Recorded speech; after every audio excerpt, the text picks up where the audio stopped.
Hallelujah hallelujah. प्रभु के नाम की महिमा हो। आज एक और बार प्रभु की हजूर में प्रभु की आराधना करने के लिए, महिमा करने के लिए प्रभु ने इन दिनों में मदद किया। हम सभी लोगों को प्रभु का मैं करता हूँ। आइए आज का हमारा ध्यान के लिए यशायाह की किताब 41 अध्याय 18 वचन हम पढ़ेंगे। यशायाह की किताब 41 अध्याय 18 वचन। मैं लुंडे ढीलों में से नदियां और मैदानों के बीच में सोते बगाऊंगा। मैं जंगल को ताल और निर्जल देश को सोते ही सोते का दूंगा। प्रार्थना करते हैं। हालेलुया। खुदा परमेश्वर हालेलुया, हम तारीफ करते, प्रार्थना करते प्रभु दिया गया इस वचन के लिए प्रार्थना करते प्रभु। वचन को प्रभु आशीष करके दे प्रभु।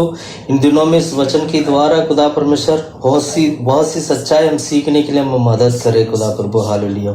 जितना भी भाई बहन लोग खुदा परमेश्वर मेरे आवाज को सुनते हैं खुदा प्रभु, उन सभी लोगों के जीवन में खुदा परमेश्वर ये वचन उनका जीवन में कार्य करने पाए खुदा प्रभु। आपकी इच्छा उनका जीवन में पूरा होने पाए प्रभु हालेलुया।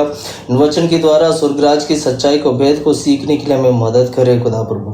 पवित्र आत्मा में सिखाए परमेश्वर हालेलुया। पवित्र आत्मा अगुवाई करे खुदा प्रभु। जो हमें नहीं आता है प्रभु हालेलुया, वो पवित्र आत्मा हम लोगों को सिखाए खुदा प्रभु हालेलुया। हम तारीफ करते, प्रार्थना करते हैं आमीन प्रभु। यीशु मसीह प्रकट होने पाए आपके हाथों में देते खुदा प्रभु। इन वचन के द्वारा खुदा परमेश्वर कलीसिया में, परिवार में आमीन खुदा परमेश्वर हालेलुया। आपकी इच्छा पूरा होने पाए प्रभु। यीशु के नाम से मांगते हैं खुदा प्रभु आमीन हालेलुया हालेलुया।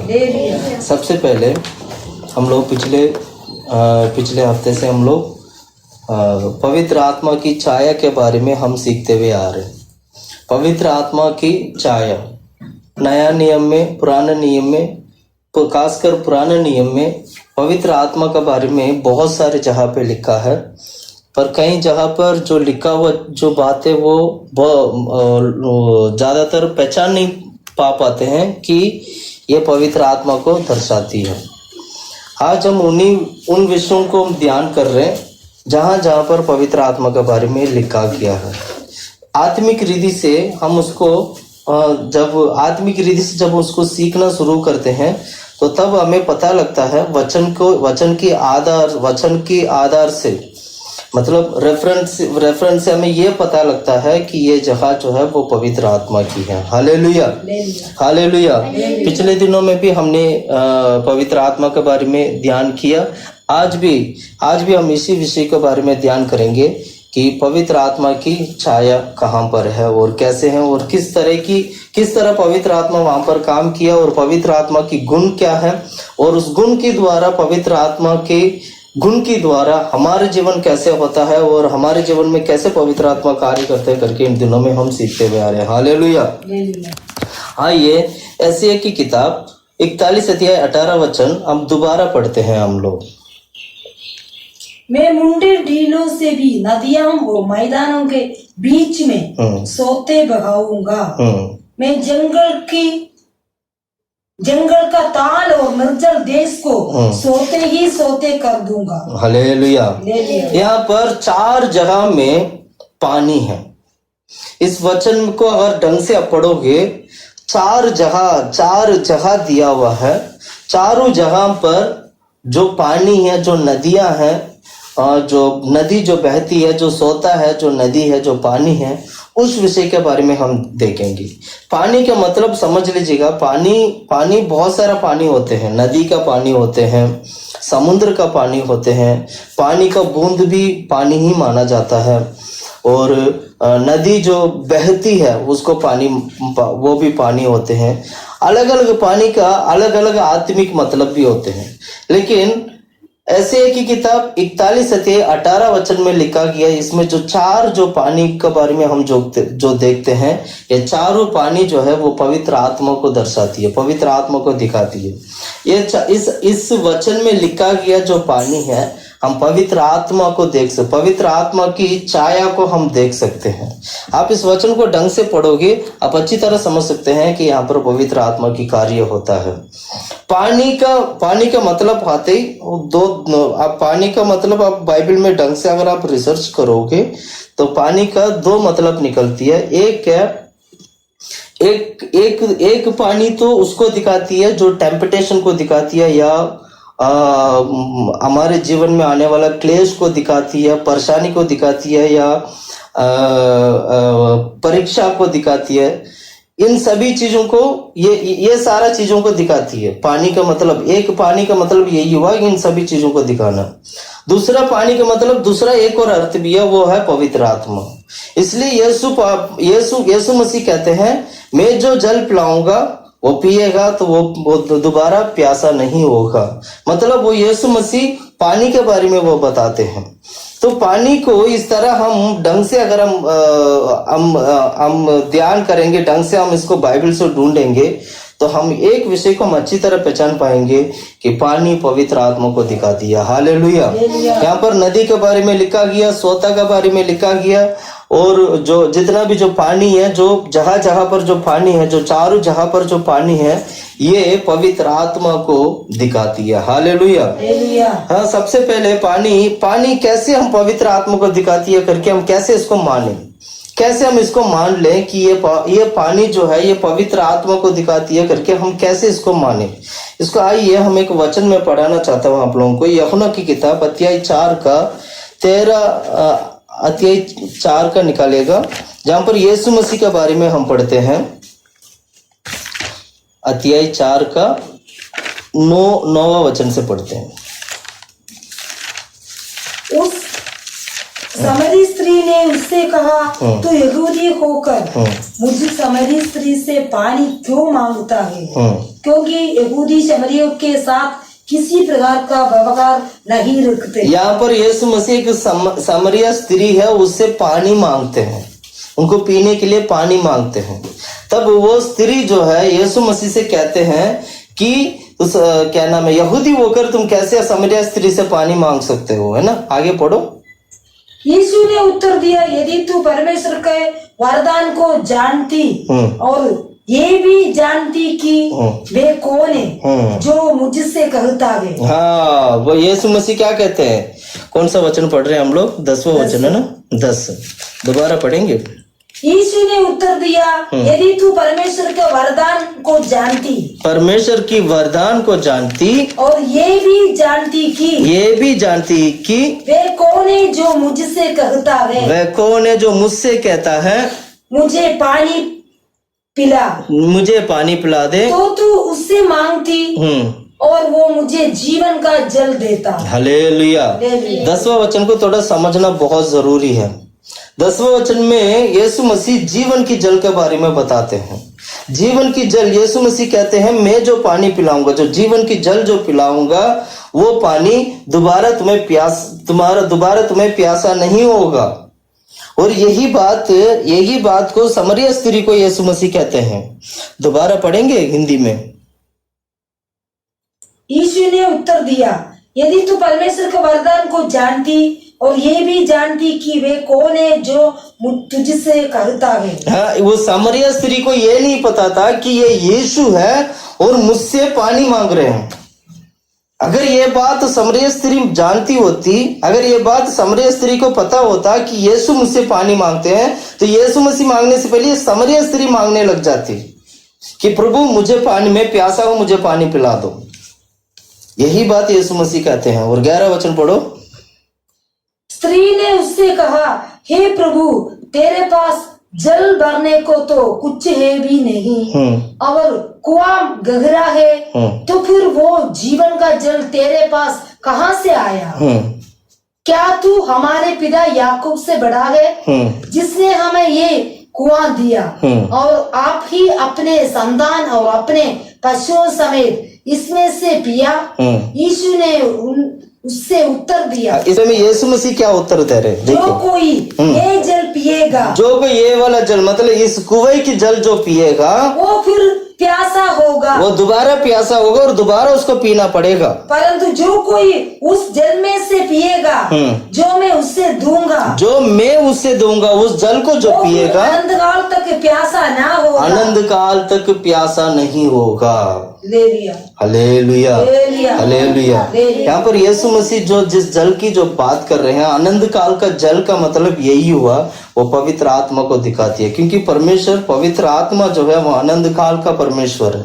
पवित्र आत्मा जो है वो आनंद काल का परमेश्वर, वो तीसरा ट्रिनिटी का तीसरा व्यक्ति है जो हमारे जीवन में वह कार्य करते हैं।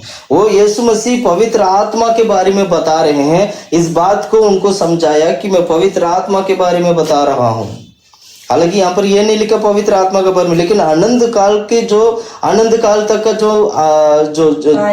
जो पानी है, जो जल है, वो पवित्र आत्मा को दिखाती है। आप एक और वचन भी पढ़ सकते हैं, 7 का 38 वचन पढ़िएगा। 7 का 38, यूहन्ना की किताब 7वां अध्याय 38 वचन में, जो मुझ पर विश्वास करेगा, जो मुझ पर विश्वास करेगा, जैसे पवित्र शास्त्र में आया है, जैसे पवित्र शास्त्र में आया है, उसके हृदय में से जीवन के जल की नदियां बह निकलेगी। उसके हृदय से जीवन की जल की नदियां बह निकलेगी। Hallelujah, hallelujah. यीशु मसीह के ऊपर विश्वास करने वाले लोगों के जीवन में जीवन की जल बह निकलेगी। क्योंकि यीशु मसीह जब इस धरती को छोड़कर जब वो स्वर्ग की ओर जब जा रहे थे, तो उन्होंने कहा था कि मेरे बदले में मैं तुम्हें एक सहायक दूंगा। परमेश्वर की वचन के अनुसार प्रभु ने बोला कि उस वायदे के अनुसार प्रभु परमेश्वर यीशु मसीह ने हमारे लिए एक पवित्र आत्मा दिया है। हमारे लिए परमेश्वर एक सहायक दिया है, वो सहायक पवित्र आत्मा है। उस पवित्र आत्मा की द्वारा हम हमारा जो भूख है, हमारी जो आत्मिक रीति से जो भूख है, हमारा जो प्यास है, वो पवित्र आत्मा हमें मिटाती है हमारे जीवन में। पवित्र आत्मा को जो व्यक्ति पाता है, उसके जीवन में जीवन की जल होती है, जीवन की जल निकलती है।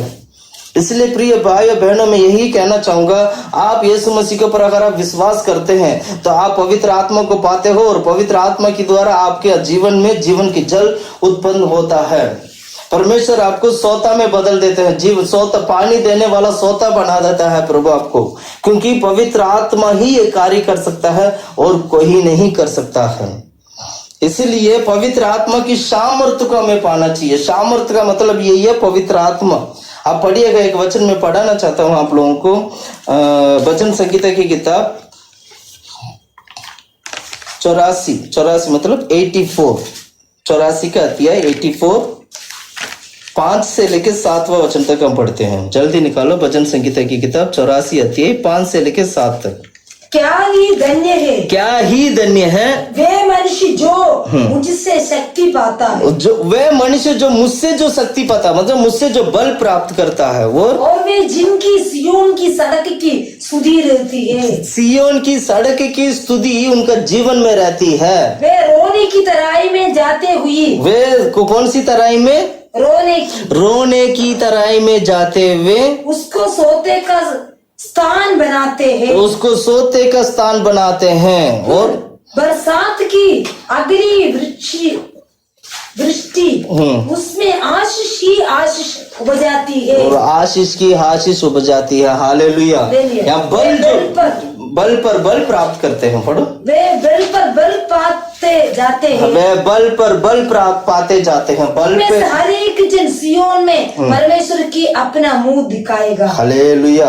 ये बल पर बल प्राप्त करने का मतलब यही हुआ, नया नियम की कलीसिया को बल पर बल प्राप्त करने की सामर्थ, बल जो है केवल पवित्र आत्मा की द्वारा मिल सकता है, और किसी से नहीं।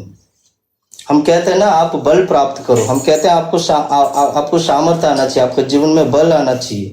ये बल पर बल प्राप्त करना, सामर्थ्य को पाना, शक्ति को पाना केवल पवित्र आत्मा दे सकता है। इसीलिए पवित्र आत्मा को पाते वक्त हमारे जीवन में शक्ति आता है, हमारी लाइफ में शक्ति आता है, हमारे जीवन बल पर बल प्राप्त कर लेता है, और सियोन जाने के लिए तैयार हो जाता है। हमारा सोता बदल जाता है, हमारी जो सूखी हुई जो भूमि है वो सोते में बदल जाता है। परमेश्वर अनोखा और अद्भुत कार्य करने वाला प्रभु है।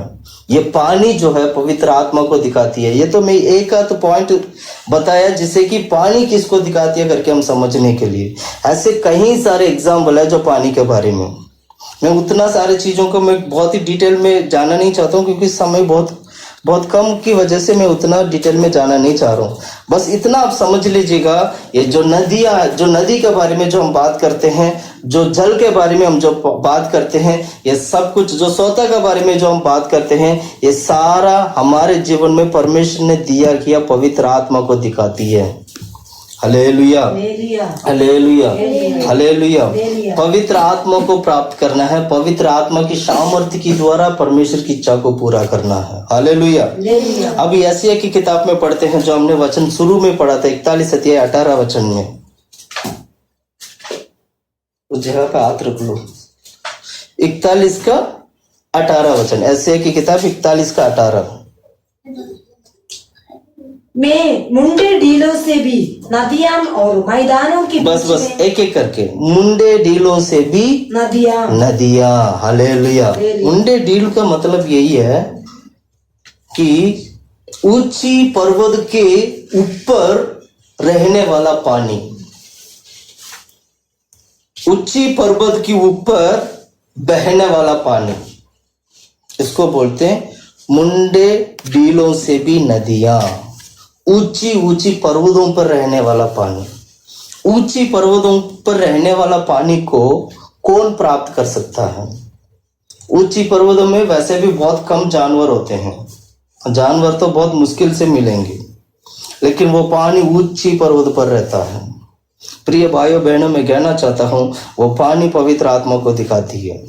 ऊंची पर्वत पर रहने वाला, बहने वाला जो पानी है, वो पवित्र आत्मा को दिखाती है।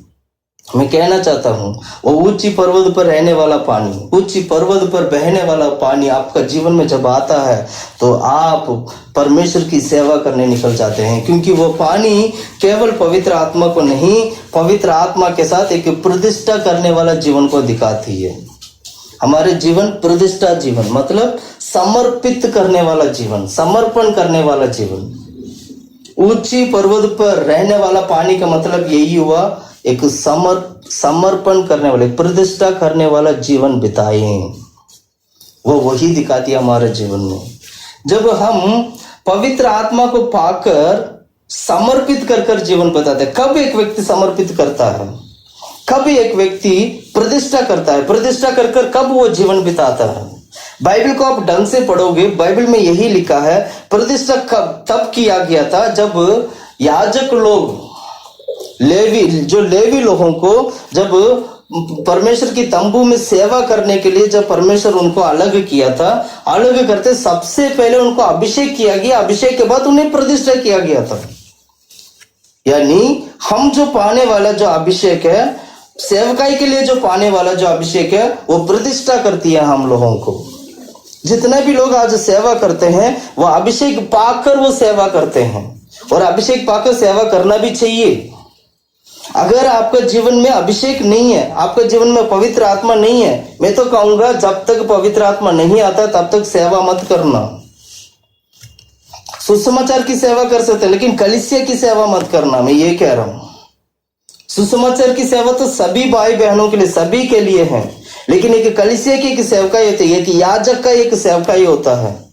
वो सेवा करने के लिए आपको अभिषेक की जरूरत है, वो सेवा करने के लिए आपको पवित्र आत्मा की जरूरत है। बहुत सारे पास्टर्स लोग आज की तारीख में, बहुत सारे सेवा करने वाले सेवक लोगों को मैं जानता हूं, कई लोग ऐसे हैं बिना पवित्र आत्मा पाए, बिना परमेश्वर की वरदान पाए। वरदान मतलब बिना पवित्र आत्मा, बिना अन्य भाषा कुछ भी पाए बगैर वो सेवा करते हैं, वो गलत है। यहां पर हम जो पवित्र आत्मा के बारे में जो हम पढ़ते हैं, जो ऊंची पर्वत पर जो पानी है, वो प्रतिष्ठा की जिंदगी को दिखाती है। मैं इस वचन को मैं और सही तरीके से मैं बताना चाहता हूं। लेवीय व्यवस्था में आते हैं हम लोग, लेवीय व्यवस्था की किताब 16 अध्याय 32वां वचन पढ़ते हैं। लेवीय व्यवस्था 16 का 32।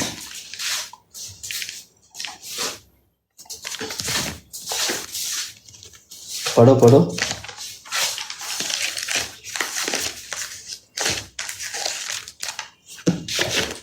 और जिसका अपने पिता के स्थान पर याजक पद के लिए अभिषेक और संस्कार किया जाए। हाँ, लेवी व्यवस्था 16 का 32 में क्या लिखा है?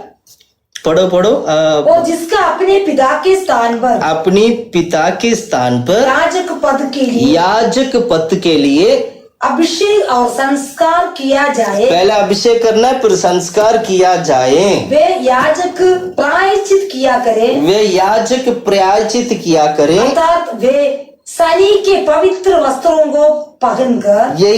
बस यही प्रतिष्ठा है, यही प्रतिष्ठा है। बाइबल में, हिंदी बाइबल में मेरे को उतना क्लियर समझ नहीं आया, लेकिन अंग्रेजी बाइबल या और कोई भाषा में पढ़ोगे तो वो और भी क्लियरली लिखा है। अंग्रेजी बाइबल पढ़िए, उसमें और भी क्लियर है बात। पहले सेवकाई के लिए सबसे पहले क्या करना है? अभिषेक करना है और प्रतिष्ठा करना है। अभिषेक करना, डेडिकेशन, प्रतिष्ठा या कंसंट्रेट करना है, मतलब डेडिकेट करना है, अर्पण करना है, समर्पित करना है। ये समर्पित कब होगा? जब आप अभिषेक को पाओगे, जब आप पवित्र आत्मा को पाओगे। ये जो ऊंची पर्वत पर जो नदी के बारे में जो पढ़ते हैं, ये वही एक्सपीरियंस को दिखाती है, ये वही आत्मिक अर्थ को दिखाती है। इसका मतलब ऊंची पर्वत पर रहने वाला पानी हर कोई पी नहीं सकते। ऊंची पर्वत पर रहने वाला पानी को हर कोई उसका स्वाद टेस्ट नहीं कर सकते हैं। इसका मतलब क्या हुआ? इसका मतलब संसार में सबसे बेहतरीन जो काम है वो प्रभु का सेवा करना। प्रभु की सेवा में, प्रभु की सेवकाई करते वक्त, प्रभु की सेवकाई के लिए जब हम निकलते हैं, तब हमें प्रभु की सेवकाई के हिसाब से एक सेवक लोगों का एक परमेश्वर अलग से एक अभिषेक देते हैं। वो सेवकाई का अभिषेक है। वो अभिषेक का जो नदी है, वो जो अभिषेक है, वो ऊंची पर्वत पर है, जो कोई छू नहीं सकता है। प्रिय भाइयों में, बहनों में कहना चाहता हूं, प्रभु परमेश्वर ने संसार में बेहतरीन सेवकाई हम लोगों को दिया है। बेहतरीन सेवकाई का एक्सपीरियंस को पाने के लिए प्रभु हम लोगों को दिया है। उस सच्चाई को पाने के लिए प्रभु हम लोगों को दिया है। इस संसार में सबसे बेहतरीन अगर मैं कुछ कहूं तो वो प्रभु की सेवकाई है। प्रभु की सेवकाई में जो हमें जो अभिषेक मिलती है, वो अभिषेक संसार के सबसे बेहतरीन है। वो उसका तुलना कुछ भी नहीं है। पवित्र आत्मा की तुलना संसार में कुछ भी नहीं है। इसलिए उस पवित्र आत्मा को पाना है जो आपको सेवा करने के लिए मदद करता है, जो आपको प्रतिष्ठा करता है। प्रतिष्ठा का मतलब अपना जीवन परमेश्वर के लिए, सेवकाई के लिए अर्पण करने के बाद और उस सेवा में बने रहना है। हम लोगों को पीछे मुड़कर नहीं देखना है। इसी वचन को मैं 2-3 जगह पर और मैं पढ़ाना चाहता हूं। हर जगह पे यही लिखा है। लेवी व्यवस्था 21 अध्याय पढ़ेगा, 21 अध्याय 10वां वचन, 21 का 10। जो अपने भाइयों में महायाजक हो, जो अपनी भाइयों में महायाजक हो, उसके सिर पर अभिषेक का तेल डाला गया हो, जिसका सिर पर अभिषेक, महायाजक का सिर पर अभिषेक का तेल डाला गया हो, और जिसका पवित्र वस्त्रों को पहनने के लिए संस्कार हुआ हो। संस्कार हुआ हो, देखा वहां पर, यहाँ पर भी हम संस्कार करके पढ़ते हैं। अभिषेक होना चाहिए और संस्कार किया हुआ होना चाहिए, मतलब प्रतिष्ठा किया हुआ होना चाहिए। यहाँ मैं कहूँ तो क्या बोलते हैं, डेडिकेटेड होना चाहिए, डेडिकेशन होना चाहिए। ये डेडिकेशन की बगैर हम सेवा नहीं कर सकते हैं। Hallelujah, hallelujah, hallelujah. इसलिए सेवकाई को समझना जरूरी है। नंबर्स की किताब आते, गिनती की किताब, गिनती की किताब 3 का 3रा वचन पढ़िएगा। वहां पर भी यही लिखा है। मैंने बाइबल में 2-4 जगह पर मैं जब ढूंढ के देखा तो हर जगह पे यही मिला। तो इसका मतलब क्या? वचन बिल्कुल क्लियर है, वेरी क्लियर है। यही कहती है अभिषेक पाना है और डेडिकेशन होना है, सीधी सी बात है। और यही वचन हमें सिखाती है। 3 का 3 पढ़िएगा, निर्गमन की किताब 3 का 3, गिनती की किताब 3 का 3। हारून के पुत्र जो अभिषिक्त याजक थे, और उनका संस्कार याजक का काम करने के लिए, उनका संस्कार, देखा, दोबारा मैं बता रहा हूं, अभिषेक थे और उनके संस्कार याजक के थे। या आरोन की सेवकाई करना। हालेलुया। निर्गमन की किताब में आते हैं, निर्गमन की किताब 28 अध्याय 41 वचन पढ़ते हैं। निर्गमन की किताब 28 अध्याय 41 वचन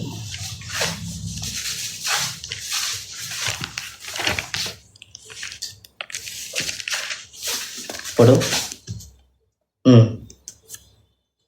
और दूसरे भेड़ के बच्चे को गोधूली निर्गमन की किताब 28 अध्याय 28 का अपने भाई हारून और उसके पुत्रों को यही सब वस्त्र पहनाकर उनका अभिषेक और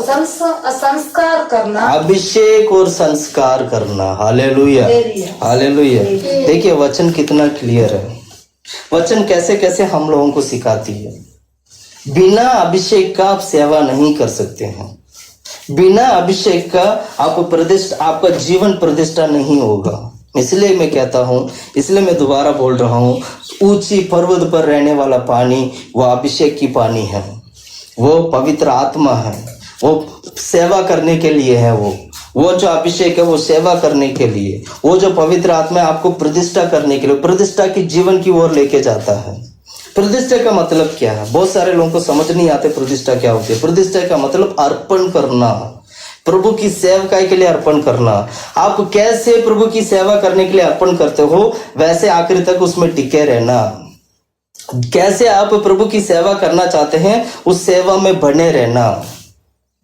सेवा करने वाला व्यक्ति दुनिया से बिल्कुल अलग हो जाते हैं। सेवा करने वाला व्यक्ति संसार से अलग हो जाते हैं। सेवा करने वाला व्यक्ति का जीवन में पवित्र आत्मा कार्य करने लगते हैं, क्योंकि उसने प्रतिष्ठा किया है। मुझे ये नहीं, मुझे ये करना करके उसने प्रतिष्ठा किया है। इसलिए इस प्रतिष्ठा के जीवन में, इस संसार की संस्कार की जीवन, उसमें लिखा ना अभिषेक और संस्कार किया गया ना, तो उस जीवन में हम पूरी तरीके से प्रभु के हाथों में अर्पण करेंगे, तो तब जाकर परमेश्वर ऊंची पहाड़ पर बहने वाला उस पानी को प्रभु पीने देंगे। वो पवित्र आत्मा कितने लोग पाए मुझे नहीं मालूम। अपने आप को फर्क देखना, क्या सेवा करने के लिए उस पवित्र आत्मा को आपने पाया है? क्या सेवा करने के लिए उस याजक के समान अभिषेक किया है? आप प्रभु परमेश्वर ने आपको अभिषेक किया है? अपने आप को फर्क देखना। यीशु के जीवन में भी यही हुआ था। यीशु के जीवन में भी ऐसी था।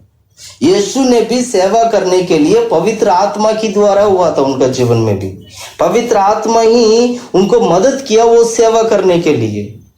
तो ये कौन सा आत्मा? ये वो पवित्र आत्मा जो सेवा करने के लिए है।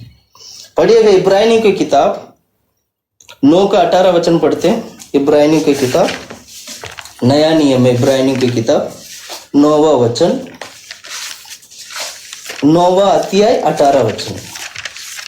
इसलिए पहले वाचा भी बिना लहू के नहीं, पहला वाचा बिना लहू के नहीं बांधी गई, क्योंकि जब मूसा सब लोगों को व्यवस्था की हर एक आज्ञा सुना चुका, तो हाँ, उसने बछड़ा और बकरों का लहू लेकर पानी और लाल ऊन और जूफा के साथ और उस पुस्तक पर और सब लोगों पर छिड़क दिया। Hallelujah, hallelujah. पहला सेवकाई करने के लिए जानवर की लहू लेके प्रतिष्ठा किया करते थे, जिससे कि उस जानवर की लहू की प्रतिष्ठा के कारण पहला सेवा हुआ करता था। पर वो सेवा भी एक बछड़ा की लहू होने के नाते वो सेवा पूरा नहीं हो पाया। लेकिन आज हम लोग मसीह यीशु में हैं। हमारे परमेश्वर इस नया नियम की सेवा करने के लिए यहाँ पर बछड़ा की लहू नहीं है, यहाँ पर यीशु की लहू की द्वारा हम प्रतिष्ठा किए गए लोग हैं। इसीलिए आज हम जो पवित्र आत्मा जो पाते हैं वो प्रतिष्ठा के लिए हम पवित्र आत्मा, मतलब परमेश्वर की सेवा करने के लिए वो पवित्र आत्मा को पाते हैं। ये पवित्र आत्मा परमेश्वर की लहू के द्वारा प्रतिष्ठा किया गया है। हमारी सेवकाई के लिए प्रतिष्ठा किया गया, हमारे लिए हमें प्रतिष्ठा किया गया है। लहू, यीशु मसीह के लहू के द्वारा हम प्रतिष्ठा हो गए हैं। वो प्रतिष्ठा के कारण आज हम पवित्र आत्मा को पाए हैं।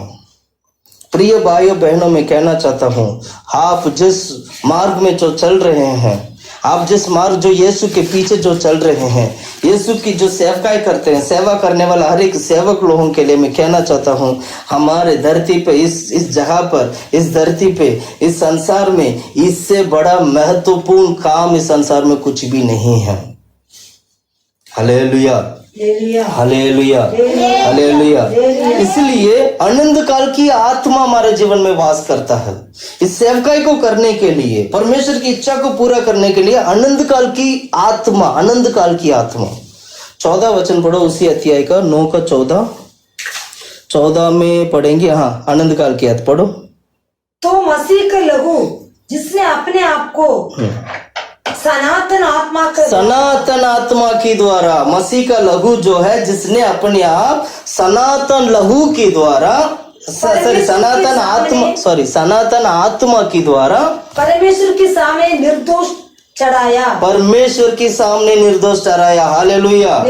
परमेश्वर यीशु मसीह का जो, यीशु मसीह जो है, एक मिनट, यीशु मसीह जो है प्रभु की हजूरी में सनातन आत्मा की द्वारा वो निर्दोष ठहराया गया है ना।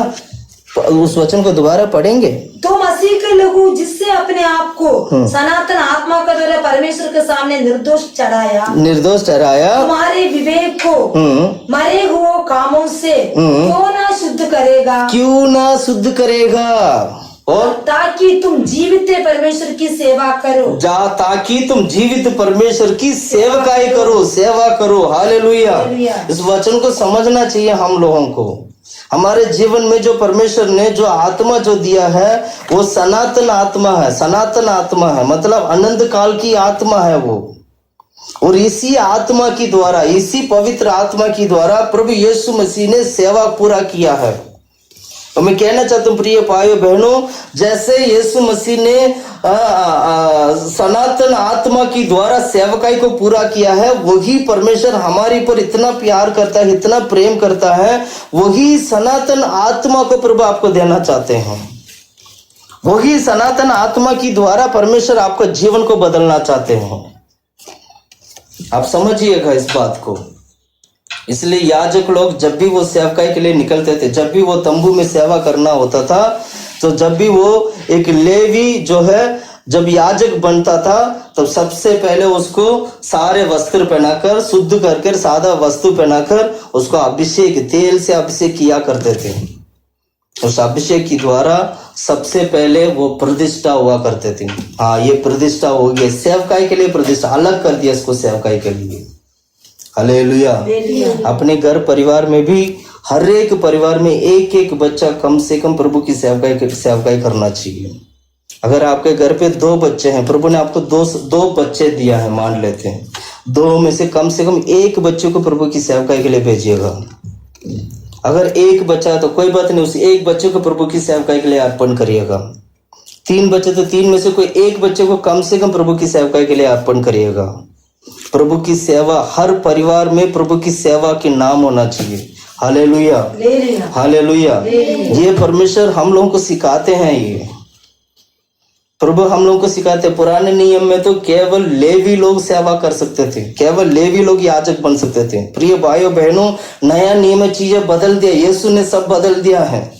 यीशु मसीह सभी लोगों को याजक बनने का अधिकार दिया है, पर वो याजक परमेश्वर की इच्छा के अनुसार होना चाहिए।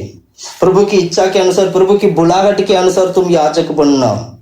पवित्र आत्मा तुम्हारे अंदर बुलाहट के अनुसार वो सेवकाई के लिए बुलाहट हो, तब तो याजक बनना। बिना बुलाहट का याजक मत बनना। हम प्रभु की बुलाहट, प्रभु की सेवा करने के लिए, नया नियम में प्रभु की सेवा करने के लिए बुलाहट बहुत जरूरी है। प्रभु हमें कॉलिंग होना बहुत जरूरी है, कॉलिंग बहुत जरूरी है। प्रभु बुलाना चाहिए सेवकाई के लिए, तब हम सेवा करना है, तब हम याजक के लिए सेवा करना है, क्योंकि प्रभु ने बुलाया है और आखिर तक जिसने बुलाया वो तेरे को उस सेवा में खड़ा करेगा। अगर बिना बुलाए सेवा में जाते हैं तो हो सकता है परमेश्वर आपके साथ संग ना हो, क्योंकि प्रभु ने बुलाया नहीं, तुमने अपनी मर्जी से सेवा शुरू किया है। प्रिय भाइयों बहनों, मैं कहना चाहता हूँ, प्रभु की बुलाहट के लिए भाड़ जोकर रहना है। भाड़ जोकर रहिए प्रभु की बुलाहट के लिए। सेवा करने वाला हर एक भाई बहन सबसे पहले अपनी कॉलिंग को कंफर्म करिए, अपनी बुलाहट को निश्चिंत हो जाइए कि ये मेरी बुलाहट है, निश्चिंत हो जाइए ये मेरी सेवा है। और यही वो पानी है जो पहाड़ की ऊपर से गिरने वाला पानी, पहाड़ के ऊपर से गिरने वाला नदी, पहाड़ के ऊपर से गिरने वाला पानी, जो ये पवित्र पानी है, जो प्रतिष्ठा की जीवन को दिखाती है। ये सेवा करने के लिए है, ये आत्मा हमारे लिए सेवा करने के लिए। Hallelujah, hallelujah, hallelujah. ऐसे की किताब 41-18 में हम पढ़ते थे, उसमें 4 पॉइंट है। उसमें सबसे पहला पॉइंट हमने पढ़े थे, मुंडे डोलों से भी मुंडे टेलों से भी टीलों से भी नदियां। इसका मतलब ऊंची ऊंची पहाड़ से निकलने वाला नदियां। Hallelujah, hallelujah, hallelujah, hallelujah. तो यहाँ से परमेश्वर नदी बहती है, वहां से उस नदी के द्वारा, वो नदी जो है पवित्र आत्मा को दिखाती है, वो पवित्र आत्मा प्रतिष्ठा की जीवन को दिखाती है। हालेलुया। दूसरा पॉइंट हमने पढ़ते हैं, दूसरा पॉइंट पढ़िएगा, उसमें पढ़ो उसी वचन। मैदानों के बीच में सोते बहाऊंगा। हाँ, मैदानों की बीच में से सोते बहाऊंगा। और दूसरा पॉइंट है मैदानों के बीच में सोते। मैदानों के बीच, मैदान का मतलब बोलते ही वो जमीन को दिखाते हैं, जमीन नीचे, जमीन की बीच में से सोते। इसका मतलब क्या है? ये भी पवित्र आत्मा को दिखाती है। जमीन, मैदानों की बीच में से सोते निकालूंगा, मतलब ये भी पवित्र आत्मा को दिखाती है। ये पवित्र आत्मा की स्वभाव को दिखाती है। पवित्र आत्मा की स्वभाव जो है नम्रता की स्वभाव है। पवित्र आत्मा की स्वभाव क्या? नम्रता की स्वभाव। आज नम्रता, ये जो मैदानों के बीच में जो सोते निकालूंगा, बहाऊंगा करके जो वचन लिखा है, यहाँ पर 2 आत्मिक अर्थ को हम सीखेंगे। एक है पवित्र आत्मा की द्वारा नम्रता, दूसरा है उद्धार। 2 पॉइंट में दोबारा बोल रहा हूं, पवित्र आत्मा की द्वारा नम्रता, यानी ये वो आत्मा है जो हमें नम्रता में बदल देती है, और दूसरा है उद्धार। अब नम्रता को 3 भागों में मैं बांट रहा हूं, 3 भागों में बांट सकते हैं। नम्रता 3 प्रकार की होती है, 3 प्रकार की नम्रता। सबसे पहले आत्मा में, हमारी आत्मा की नम्रता, आत्मा में नम्रता होना चाहिए। हमारी आत्मा में क्या होना चाहिए? नम्रता होना चाहिए। यही बात मैं लेव्य व्यवस्था में, दोबारा उसी लेव्य व्यवस्था में जाना चाहता हूं जहां पर हम पहले पढ़े थे। लेव्य व्यवस्था 16 अध्याय 29 वचन से पढ़ते हैं। लेव्य व्यवस्था 16 अध्याय 29 वचन से। तुम लोगों के लिए यह सदा की विधि होगी कि 7वें महीने के 10वें दिन को तुम अपने अपने जीव के दुख देना, अपने अपने जीव को दुख देना, और उस दिन कोई चाहे वे तुम्हारे निज देश का हो। ये आत्मा के अंदर नम्रता को दिखाती है। इसमें बाइबल में यह लिखा है, जब तुम प्रभु की भवन में आते हो, नींव को, आप वहां पर क्या लिखा? अपने अपने जीव को, जीव मतलब अपने जीवन, अपने जीवन को दुख देना। दुख देना मतलब अब यहाँ पर हिंदी में दुख देना करके लिखा, पर और बाइबल में ऐसे नहीं लिखा। वो बाइबल में लिखा कि वो क्या कहते हैं, एक हमारी सोल में, मतलब हमारी आत्मा में एक नम्रता हो, हमारी आत्मा में एक हलीम हो, झुकने वाला हलीम, एक दीन हो, है ना, दीन हो। हालेलुया। ये आत्मा में नम्रता को दिखाती है। आत्मा में नम्रता मतलब यही हुआ, जब आप प्रभु की भवन में आते हो, आपकी आत्मा नम्रता होना चाहिए। जब वो प्रभु की हजूर में बैठकर आप प्रार्थना करते हो, आपकी आत्मा में नम्रता होना चाहिए। घमंडी के साथ प्रभु के भवन में बैठना नहीं। ये वो पवित्र आत्मा है जो हमारी आत्मा को नम्रता में बदल देती है। ये वो पवित्र आत्मा है, हमारी आत्मा को दीन में बदल देती है। इसीलिए जब भी हम प्रार्थना में बैठते, बड़ी नम्रता के साथ प्रार्थना करते हैं। हमारे अंदर नम्रता कहाँ से आया? क्योंकि नम्रता इसलिए आया है क्योंकि पवित्र आत्मा हमारे अंदर है। वो नम्रता की आत्मा हमारे अंदर है। इस नम्रता की आत्मा पाने वाला हर एक व्यक्ति प्रार्थना में दीन के साथ बैठकर प्रार्थना करते हैं। इसको बोलते दीन लोग, मतलब नम्रता के लोग हलीम के साथ प्रभु की हजूरी में प्रार्थना करते हैं। Hallelujah, hallelujah, hallelujah. 31 वचन पढ़ो इसी में। ये तुम्हारे लिए 31 पढ़ो, 31। ये तुम्हारे लिए परम विश्राम का दिन ठहरे। हाँ। और तुम उस दिन अपने अपने जीव को दुख देना। अपने अपने जीव को दुख देना। 29 में भी यही पढ़ा था और 31 में भी यही पढ़े। अपने अपने जीव को दुख देना, इसका मतलब नम्रता की जीवन के साथ, नम्रता के साथ, आत्मा में नम्रता के साथ प्रभु की हजूरी में बैठना। नम्रता, आत्मा वाला नम्रता। Hallelujah, hallelujah. लेवी व्यवस्था 23 अध्याय आते हैं, 23 अध्याय 27 से लेके 32 तक पढ़ते हैं। 23 अध्याय 27 से लेके 32 तक। 27 पढ़ो पहले। उसी 7वें महीने का 10वां दिन प्रायश्चित का दिन माना जाए। वे तुम्हारी पवित्र सभा का दिन होगा। वो तुम्हारी पवित्र सभा की दिन होगा। और उसमें तुम अपने अपने जीव को दुख देना। अपने अपने जीव को दुख देना। दोबारा पढ़ते हैं, अपने अपने जीव को दुख देना। ये वही बात है जो आत्मा में नम्रता। हालेलुया। मैं दोबारा एक और जगह पे भी पढ़ाना चाहता हूँ। 29 का वचन पढ़ो। 23 का 29। इसलिए जो प्राणी उस दिन दुख ना सहे वे अपने लोगों में से नष्ट किया जाए। दुख ना सहे वे अपने लोगों से नष्ट किया जाए। मतलब जो लोग आत्मा में नम्रता नहीं होगा उसको अपने लोगों में से मिटा दिया जाएगा। इसका मतलब क्या? प्रभु की हजूरी का मतलब यह है कि वहां घमंड नहीं चलता है। प्रभु की हजूरी में हमारी आत्मा में घमंड, आत्मा मतलब हमारी सोच विचार, आत्मा मतलब हमारी सोच विचार। ज्यादातर घमंड जो आती है वो सोच विचार में आता है। हम घमंड कब करते हैं? सोच में घमंड करते हैं। इसलिए वो आत्मा में तो नम्रता होना, हमारी सोच में घमंड है। आज आपने मान लेते हैं कलीसिया में सबसे ज्यादा अगर आप टाइट देते हैं, मान लेते हैं टाइट 10 माइस देते हैं तो आपको एक घमंड आएगा। आत्मा में घमंड है। कलीसिया में बैठते वक्त आत्मा में घमंड के साथ बैठोगे। मान लेते हैं कलीसिया में आप सबसे ज्यादा सेवा करते हैं, आप बहुत ज्यादा सेवा आपको करना पड़ रहा है, पास्टर जी ने बहुत ज्यादा ड्यूटी दिया। ये आत्मा में नम्रता है। ये आत्मा में नम्रता ना होने की वजह से आने वाला, आत्मा में आने वाला घमंड है। परमेश्वर बिल्कुल भी इसको स्वीकार नहीं करेंगे। इसलिए बाइबल में लिखा मैं उसको नष्ट करूंगा, नाश करूंगा। पढ़ो उस वचन को 29। इसलिए जो प्राणी उस दिन दुख ना सहे वे अपने लोगों में से नष्ट किया जाएगा। अपने लोगों में से नष्ट किया जाएगा मतलब वो जो व्यक्ति अपनी आत्मा में नम्रता नहीं होगा, नम्रता के साथ सहेगा नहीं, वो क्या होगा?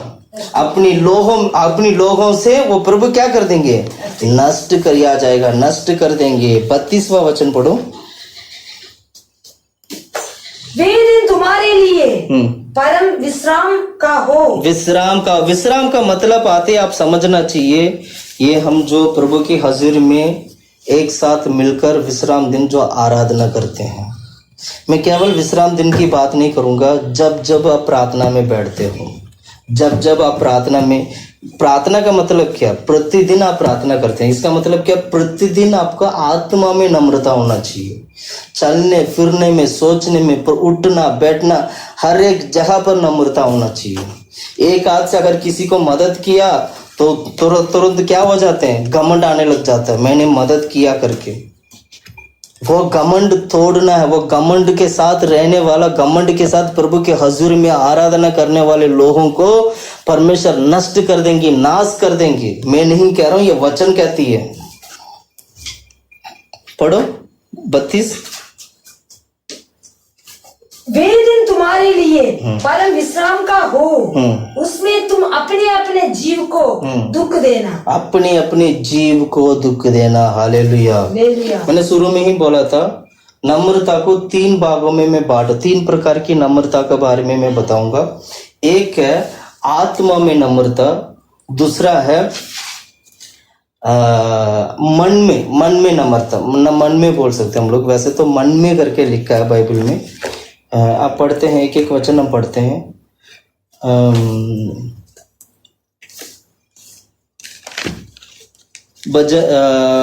नीति वचन की किताब 16 अध्याय 19वां वचन पढ़ते हैं, 16 का 19,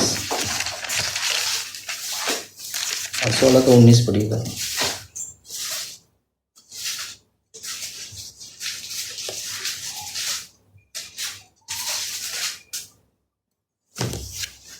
घमंडियों की संग लूट बांट लेने से, दीन लोगों से संग नम्र भाव से रहना उत्तम है। नम्र भाव से रहना उत्तम, ये मन की बात है।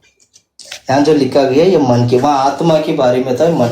वैसे अगर कहूँ तो आत्मा मन वैसे तो एक ही है, पर अगर मैं चाहता हूँ आज मैं इसको अलग अलग करके बताऊं ताकि वचन आपको समझ में आ जाए। ठीक है, तो मैं एक साथ बताना नहीं चाहता हूँ, वैसे तो देखा जाए तो एक ही है, पर अलग अलग करके मैं बताना चाहता हूँ। Hallelujah, hallelujah. ये मन में घमंड, ये घमंड जो है मन की घमंड है, सोच की घमंड है, हमारी सोच विचार की घमंड है। अब एक और वचन पढ़ता हूँ, 29 अध्याय 23वां वचन पढ़ो, 29 का 23।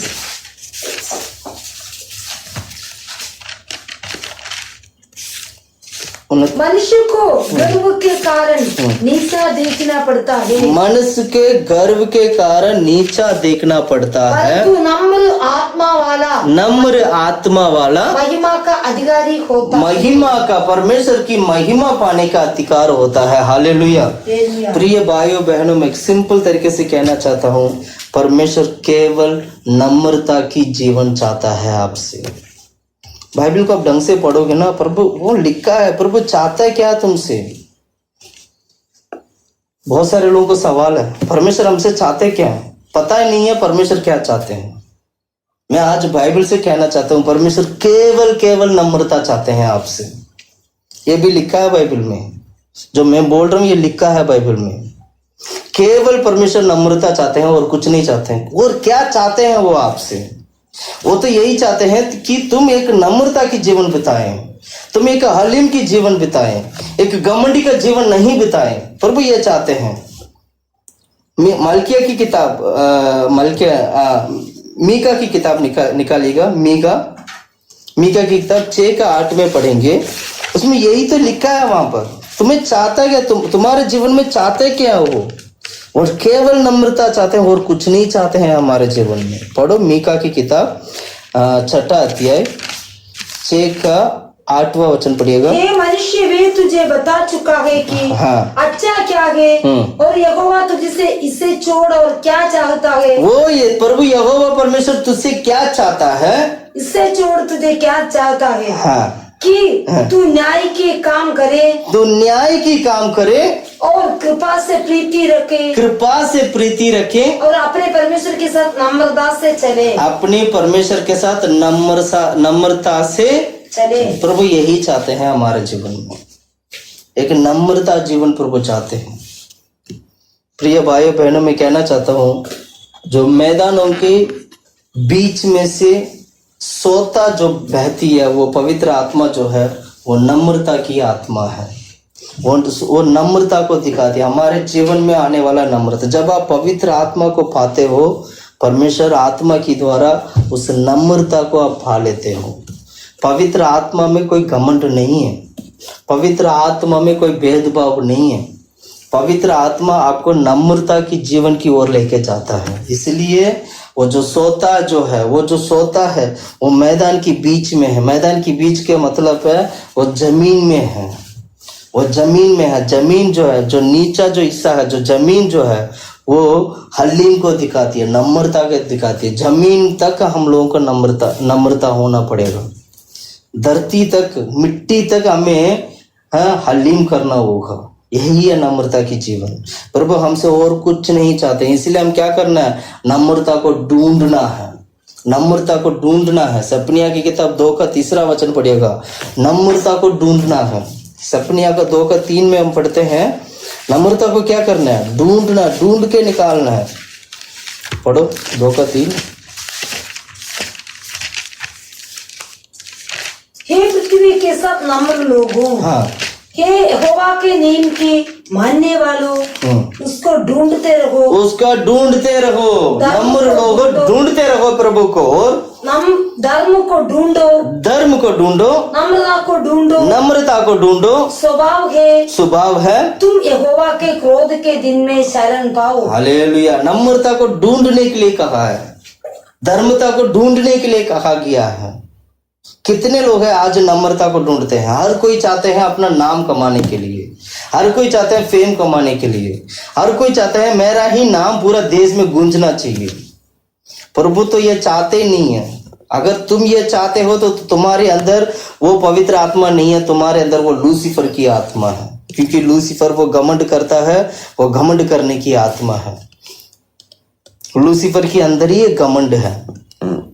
वो लूसीफर गिरने का कारण यही था, केवल घमंड के कारण। उसने 5 बार घमंड किया था। बाइबल में आप पढ़ोगे 5 टाइम्स उसने घमंड किया था, जिस कारण उसने गिर गया था। अगर आप नाम कमाना चाहते हो, अगर आप फेम कमाना चाहते हैं, नाम कमाना चाहते हैं, आपका ही नाम पूरा देश में गूंजना चाहिए, अगर ये चाहते हैं तो समझ लीजिएगा आपके अंदर ये पवित्र आत्मा नहीं है, आपके अंदर लूसीफर की आत्मा चल रहा है। Hallelujah, hallelujah. प्रिय भाइयों बहनों, में लूसीफर की आत्मा में मैं जाना नहीं चाहता हूँ। मैं चाहता हूँ हम सभी लोग नम्रता की आत्मा को पाएं, हम सभी लोग उस पवित्र आत्मा को पाएं जो हमें नम्रता की ओर लेके जाता है। उस पवित्र आत्मा को पाएं, हमें नम्रता की जीवन बिताने के लिए मदद करता है। उस पवित्र आत्मा को पाइएगा, आप हलीम होकर नम्रता के साथ एक धार्मिक जीवन बिता सके, क्योंकि परमेश्वर भी यही चाहते हैं हमारे जीवन में। Hallelujah, hallelujah. तीसरा नम्रता है झूठा नम्रता है। पहला नम्रता आत्मा में, तो दूसरा नम्रता मन में, तीसरा नम्रता इसको बोलते हैं आत्महीना करके बोलते हैं इसको। आत्महीनता बोलते हैं। आत्महीनता मतलब झूठा नम्रता, नाम के लिए नम्रता, दिखावे के लिए नम्रता। कोलोसी की किताब 2 अध्याय 18, 19 और 23 वचन हम पढ़ते हैं। कोलोसी की किताब 2 अध्याय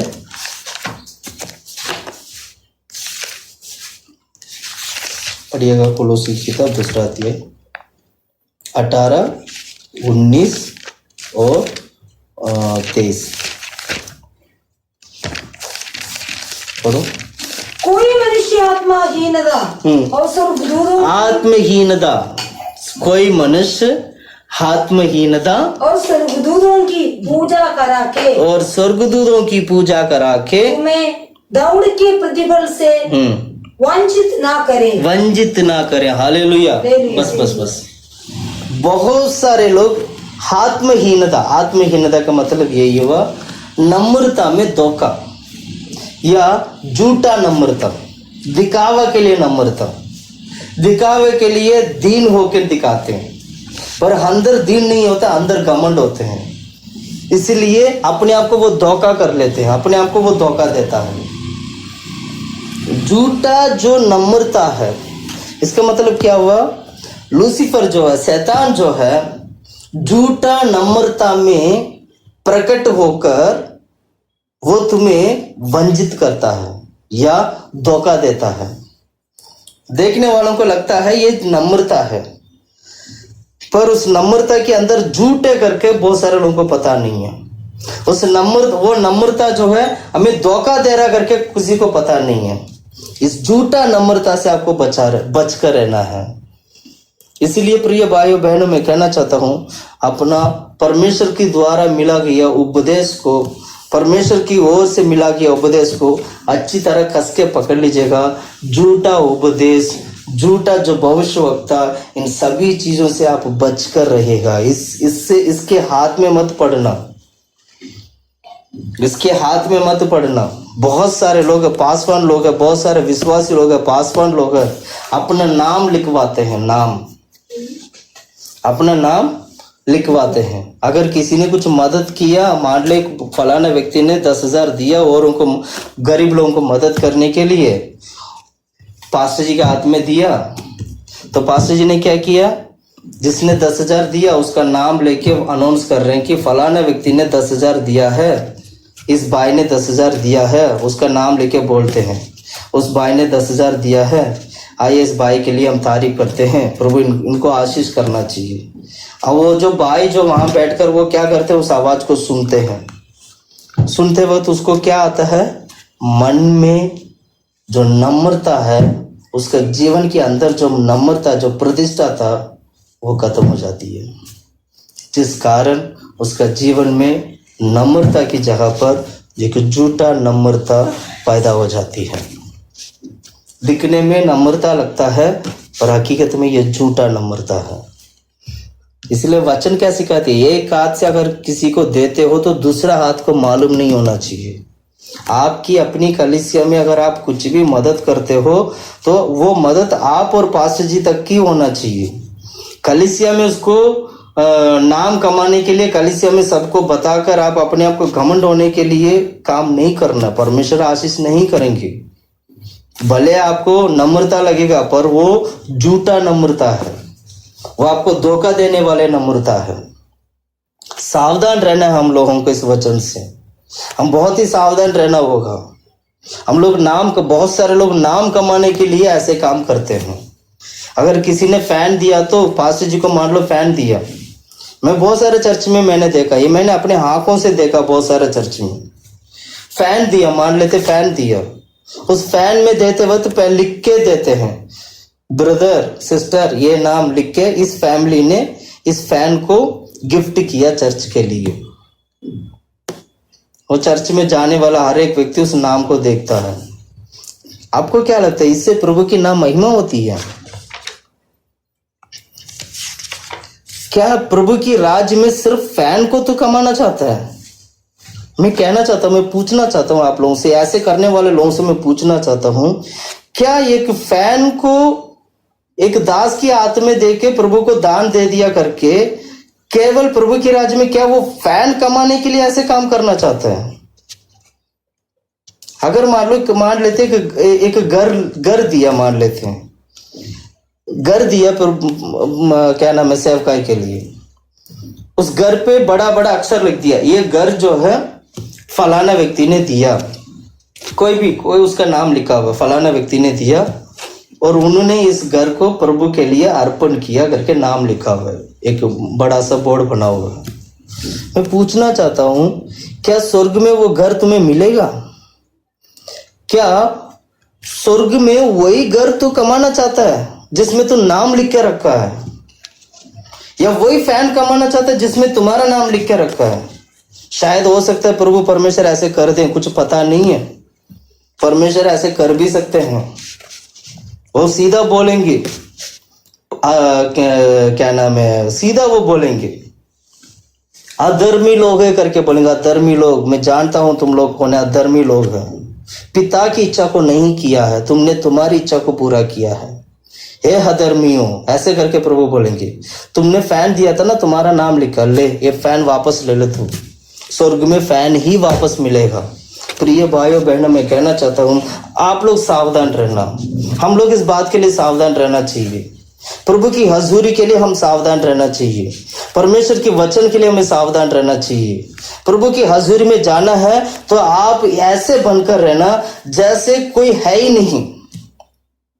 आपका जीवन ऐसे एक नम्रता की जीवन होना चाहिए, एक झूठा नम्रता हमारे जीवन में नहीं होना चाहिए, हमें धोखा देने वाला नम्रता हमारे जीवन में होना नहीं चाहिए। मैं कहना चाहता हूं, दोबारा कहना चाहता हूं, जो पवित्र आत्मा है, जो मैदानों के बीच में जो सोता जो बहती है, जो उस आत्मा को पाने वाला व्यक्ति कभी ऐसे काम नहीं करेगा। उस आत्मा को पाने वाला व्यक्ति नम्रता के साथ जीवन बिताएगा। उस आत्मा को पाने वाला व्यक्ति आत्मा की, परमेश्वर की पवित्र आत्मा की अगुवाई के। क्या आप ऐसे चलते हैं?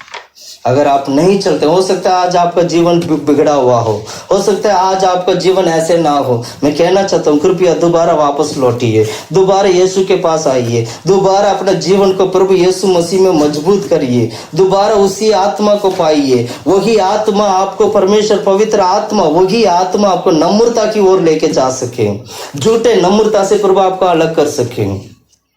Hallelujah, hallelujah. मैंने 2 पॉइंट बोला था। मैदानों के बीच में से निकलने वाली सोता पवित्र आत्मा को दिखाती है। वो पवित्र आत्मा 2 चीजों को दिखाता है, एक है नम्रता, दूसरा है उद्धार। नम्रता 3 भागों में हमने बांट कर देखा था। एक है आत्मा में नम्रता, दूसरा है मन में नम्रता, तीसरा है झूठा नम्रता। और दूसरा पॉइंट है जो क्या कहते हैं, क्या बोलते हैं, उद्धार।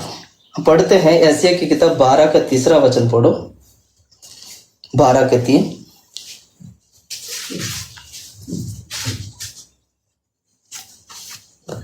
तुम आनंद पूर्वक उद्धार के सोतों से, आनंद पूर्व की उद्धार की सोतों से जल भरोगे। हालेलुया। ये जल जो है, जो आनंद पूर्व के जो जल है, जो क्या नाम है, जो सोते हैं, ये है क्या नाम है, उद्धार को दिखाती है। ये किसको दिखाती है? उद्धार को दिखाती है। यानी आपने पवित्र आत्मा पा लिया तो समझ लीजिएगा आपने उद्धार पा लिए हैं। जो कोई यीशु मसीह के ऊपर विश्वास करता है वो उद्धार पा लेता है, वो आनंद जीवन को पाता है। मतलब आनंद जीवन, आनंद काल का जीवन की जल को वो प्राप्त करता है। इसलिए बोलते हैं इसको उद्धार। यूहन्ना की किताब 7 का 37 और 38 में लिखा है ये बात। विश्वास करने वाले लोगों के जीवन में और जीवन की जल आती है, तो जीवन की जल आने के कारण वो उद्धार पा लेता है। 37 और 38 वचन, यूहन्ना की किताब 7 अध्याय। अंतिम दिन, जो मुख्य दिन में यीशु खड़ा हुआ और पुकार कर कहा, यदि कोई प्यासा हो तो मेरे पास आए पिए। वह पिए जो मुझ पर विश्वास करे, जैसा पवित्र शास्त्र में आया है, उसके हृदय में से जीवन के जल की नदियां बग निकलेगी। ये उद्धार को दिखाती है। विश्वास करने से आने वाला उद्धार है, विश्वास करने से आने वाला जीवन की नदियां है ये हमारे जीवन में। तुमने विश्वास किया और तुम्हारे अंदर जीवन की जल आया और तुम उद्धार पा लिया। Hallelujah, hallelujah, hallelujah. इसलिए मैदान की बीच में से ये सोता निकलना चाहिए। इस आत्मा को हमें प्राप्त करना है, इस पवित्र आत्मा को हमें प्राप्त करना है। तीसरा हमने क्या पढ़ा था? तीसरा पॉइंट एशिया की किताब 41 अध्याय 18 वचन में, मैं जंगल की ताल और निर्जल देश को सोते कर दूंगा। हाँ, जंगल की ताल और निर्जल। जंगल की ताल पवित्र आत्मा को दिखाती है। यहाँ पर जो जंगल की ताल, जंगल में एक स्विमिंग पूल की तरह बड़ा सा ताल हो जाता है और उसमें पानी होता है। जंगल की ताल है और उस ताल में पानी है। जंगल की ताल, उसमें हिरन जाता है, हाथी और जितना भी जानवर है, बड़े बड़े जानवर, छोटे जानवर, सभी जानवर जाके उस जंगल की ताल में जाकर क्या करते हैं? पानी पीते हैं। उस जानवरों के लिए एक सहारा वो जंगल की ताल है, वहीं पर उसको पानी मिलता है। इतना बड़ा जंगल में उसको पानी कहीं नहीं मिलेगा, सिर्फ ताल पे ही मिलेगा। वो पानी कहीं नहीं मिलेगा, उस इतना बड़ा जंगल में सिर्फ एक ही जगह पानी मिलेगा, वहां जाके पानी पीना होगा। ये पानी भी पवित्र आत्मा को दिखाती है। ये पानी यह जो पवित्र आत्मा है हमारे जीवन का विश्वास की जीवन को दिखाती है, फेथ लाइफ को दिखाती है, विश्वास जीवन। ये पानी, मैं दोबारा बोल रहा हूँ, ये पानी जो है पवित्र आत्मा को दिखाती है। इस पवित्र आत्मा को पाने वाला व्यक्ति विश्वास की जीवन बिताता है, इसलिए इसको विश्वास का जीवन भी दिखाती है। क्या दिखाती है? क्या दिखाती है? विश्वास की जीवन, विश्वास की जीवन, विश्वास की जीवन बिताना है। बहुत सारे लोगों को विश्वास का जीवन का मतलब अर्थ नहीं समझते। हिरन को, हाथी को, शेर को और जितना भी जो जानवर है, सभी जानवरों को विश्वास है कि फलाना ताल पर जाऊंगा मुझे पानी मिलेगा। उसको भरोसा है उस ताल के ऊपर, उस पुल के ऊपर उनको भरोसा है। सारे जानवरों को उस पुल के ऊपर, मतलब उस ताल के ऊपर भरोसा है कि हम वहां जाएंगे तो हमें पानी मिलेगा, हम पी सकते हैं। इसी प्रकार हमारा जीवन में भी आने वाला पवित्र आत्मा प्रभु यीशु मसीह के ऊपर विश्वास कर कर विश्वास जीवन बिताने के लिए पवित्र आत्मा मदद करती है। हालेलुया। विश्वास का जीवन का मतलब बहुत सारे लोग इसको अलग तरीके से समझते हैं, पर मैं बाइबल से कुछ अलग तरीके से दिखाना चाहता हूँ। अलग तरह से क्या समझते हैं? विश्वास का जीवन का मतलब ये सोचते हैं कि यीशु मसीह के ऊपर विश्वास करना, बस ये हो गया विश्वास जीवन। हमने विश्वास किया है इसलिए आज हम मसीह में आ गए हैं, हमारा विश्वास जीवन खत्म हो गया। शुरुआत में नया नहीं आता तब हमारा विश्वास नहीं था, लेकिन नया नहीं आते आते यीशु मसीह के ऊपर विश्वास किया, अब हमारा विश्वास पक्का हो गया, अब हम वापस नहीं लौटेंगे, ये हमारा विश्वास जीवन हो गया। लोग ऐसे सोचते हैं, बिल्कुल गलत। विश्वास किया, मैं मानता हूं आपने विश्वास किया, आज अपने विश्वास करने के कारण यीशु मसीह में टिके हैं, पर आखिर तक विश्वास जीवन बिताना है। इसका मतलब ये होता है कि आपकी हर एक जरूरतों के लिए यीशु मसीह को देखना है, वो है विश्वास जीवन। अगर मान लेते हैं आपके हाथ में अभी कुछ भी नहीं है, आपको 1000 रुपए की जरूरत है, बाइबल क्या कहती है? उधार नहीं लेना। तो तुम उधार लेते हो तो वो बाइबल के अनुसार वो गलत है। तो क्या करना चाहिए? विश्वास करना है, यीशु मसीह के ऊपर विश्वास करना है। प्रभु आप मुझे देंगे 1000 रुपया, तो परमेश्वर वाकई में देंगे, वो है विश्वास जीवन। काने नहीं है, भूखे हैं, विश्वास करना आप मुझे देंगे, वाकई में देंगे। पुराने जो पुराने समय पर अभी तो 2020 में है हम लोग, इससे पुराने समय पर, आज से मैं करीब आपको और 10-20 साल के पीछे जितना भी जो टेक्नोलॉजी नहीं पड़ा था तब की बात कर रहा हूँ, उस समय पर, उससे पहले और जितना भी समय पर, सारे समय पर मैं कह रहा हूँ। अभी तो काफी टेक्नोलॉजी बढ़ गया, इसमें अभी इस वक्त तो लोगों को विश्वास जीवन नहीं है, लेकिन पहले जमाने में, पहले समय पर जो परमेश्वर की सेवक लोग थे, जो परमेश्वर की सेवा करने वाले लोग, जो विश्वासी लोग थे, उन लोगों के अंदर एक विश्वास का जीवन हुआ करता था। वह हर बात के लिए विश्वास करते थे। घर पे रोटी नहीं है तो रोटी के लिए विश्वास करते थे कि प्रभु मुझे रोटी देंगे, और कहीं ना कहीं उनको रोटी मिल जाता था समय पर। ये मैं विश्वास के जीवन के बारे में एक दो लोगों को मैं दिखाना चाहता हूँ, उनको भरोसा कैसे है, उन लोगों को भरोसा कैसे है जो विश्वास के जीवन के ऊपर। हम दाऊद के बारे में देखेंगे, भजन संगीता की किताब 27 अध्याय 13 वचन, 27 अध्याय 13 वचन पढ़ते हैं। यदि मुझे विश्वास ना होता, यदि दाऊद कहता, देखिएगा, यदि मुझे विश्वास ना होता कि जीवितों को पृथ्वी पर यहोवा की भलाई को देखूंगा। हाँ, जीवितों को मतलब पृथ्वी में यहोवा की भलाई देखने के लिए अगर मुझे विश्वास ना होता तो मैं मूर्छित हो जाता, मर जाता मैं। दाऊद क्या कहते हैं? मुझे विश्वास नहीं होता कि यहोवा की भलाई को मैं देखूं, अगर मुझे ऐसे विश्वास ना होता तो मैं अभी तक मैं मर जाता, मूर्छित हो जाता। इस वचन को नोट कर लेना आप लोग।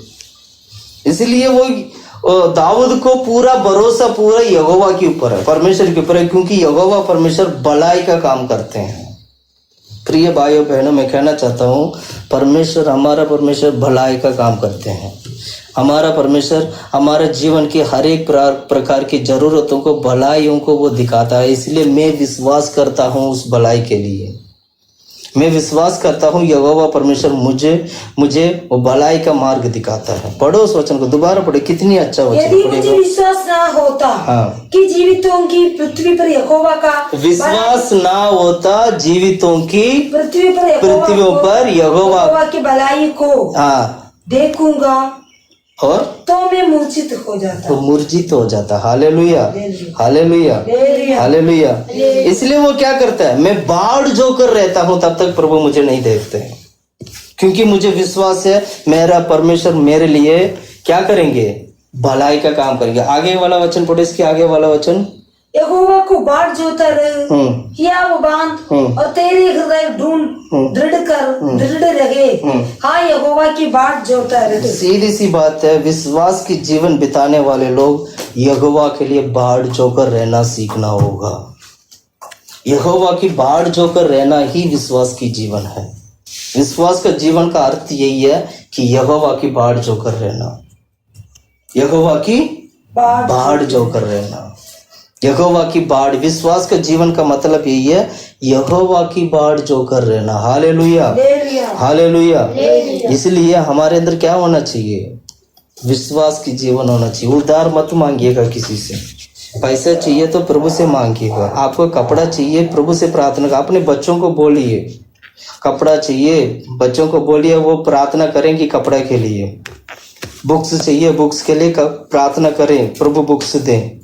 विश्वास के साथ बाढ़ जोकर प्रार्थना करना है। हो सकता है देरी में हो सकता है आपको देर से मिलेगा, लेकिन परमेश्वर देंगे, जरूर देंगे। वो अपनी समय पर देंगे। उस समय के लिए तुम्हें बाढ़ जोकर रहना है। प्रभु देते हैं, अपनी समय पर देते हैं। हो सकता है हम प्रभु से जल्दी मांग रहे हो और प्रभु सब कुछ जानते हैं। इसीलिए हमें क्या करना है, प्रभु की इच्छा के लिए अर्पण करना है। प्रभु आप अपनी समय पर मुझे देना, आपको पता है मुझे कब जरूरत है, तब देना। संसार में हर चीज पाकर नरक में जाने से अच्छा, कुछ भी ना पाकर विश्वास की जीवन बिताकर स्वर्ग में जाना और भी उत्तम है। इसीलिए संसार की चीजों के ऊपर हमें आशा और इच्छा रखने से अच्छा है पवित्र आत्मा में विश्वास की जीवन बिताएं। इसलिए जैसे उस सारे जानवर को, जंगल में रहने वाले सारे जानवरों को एक भरोसा है, उसको पानी उस ताल पर मिलेगा, उस ताल की ओर बढ़ते हैं पानी पीने के लिए। इसी प्रकार हर एक विश्वास भाई बहन, हर एक परमेश्वर की दास दासियां, जितने भी लोग हैं, सभी लोग प्रभु की इच्छा के अनुसार पवित्र आत्मा की द्वारा विश्वास की जीवन बिताना करिए। हालेलुया। दाऊद के बारे में भी हमने यही पढ़ा था। दानियल के बारे में भी हम ऐसे ही पढ़ते हैं। दानियल के बारे में दानियल की किताब 6 अध्याय 23वां वचन पढ़िएगा। जब राजा ने उसको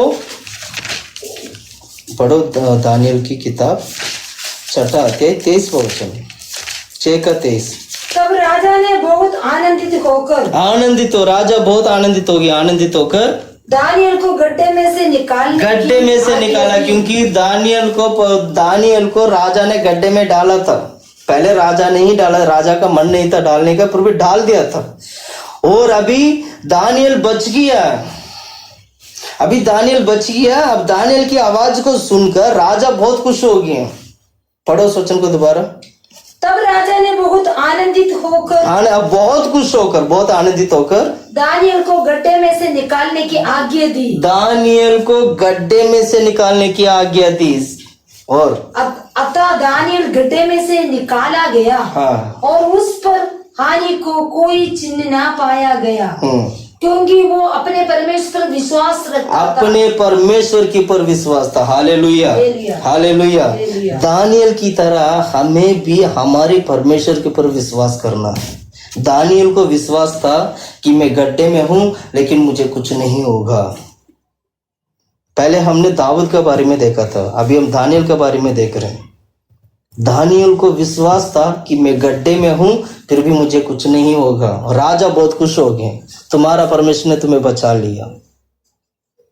प्रिय भाइयों बहनों, मैं कहना चाहता हूँ इस वचन से आप सीखिएगा, इस वचन से सच्चाई को सीखिएगा। जैसे दानियल ने एक विश्वास के जीवन बिताया है, वो विश्वास में अटल था, विश्वास में वो मजबूत था, वो विश्वास बनकर जीवन बिताया है। उसको विश्वास था कि प्रभु यीशु मसीह परमेश्वर उनको क्या कहते हैं, परमेश्वर उनको छुड़ाएंगे, यहोवा परमेश्वर उनको छुड़ाएंगे। उनको विश्वास था। वो ये क्या दिखाती है, किसको दिखाती है? दानियल की विश्वास की जीवन को दिखाती है। दानियल की विश्वास की जीवन इतना मजबूत था तो सारे लोग अचंभव हो गए इस घटना को देखकर। अगर दानियल की जगह और कोई होता शायद वो मर जाता। अगर बिना विश्वास का अगर गड्ढे में डाल दिया जाता वो क्या होता? वो पुकारता, हे प्रभु मुझे बचा लो, यहां पर सारे जानवर मुझे खा लेंगे। लेकिन इसने क्या किया? गड्ढे में डाल दिया, कोई बात नहीं, प्रभु मुझे बचाएंगे। उसको विश्वास था, वो विश्वास उसको बचा दिया। प्रिय भाइयों बहनों, मैं कहना चाहता हूँ, आज का दिन मैं दोबारा कहना चाहता हूँ, पवित्र आत्मा जो जंगल की ताल जो दिखाती है, वो पवित्र आत्मा को दिखाती है। वो पवित्र आत्मा विश्वास के जीवन बिताने के लिए आपको मदद करता है। आप पवित्र आत्मा को पाइए। अगर आपने पवित्र आत्मा को पाया है तो समझ लीजिएगा आप विश्वास के जीवन बिता सकते हैं। अगर आपने पवित्र आत्मा पा लिया तो समझ लीजिएगा आप विश्वास के जीवन बिता सकते हैं। आप दाऊद की तरह बाढ़ जोकर रहकर उस भलाई को, यहोवा से होने वाला भलाई को वो प्राप्त कर सकता है। हालेलुया। अब मैं यीशु के बारे में एक घटना बताना चाहता हूँ, यीशु मसीह के बारे में। पहले हम दाऊद के बारे में देखा, दानियल के बारे में देखा, अब यीशु के बारे में भी हम देखते हैं। मत्ती का सुसमाचार 16 अध्याय 5 से लेकर 10वां वचन तक हम पढ़ेंगे। मत्ती का सुसमाचार 16 अध्याय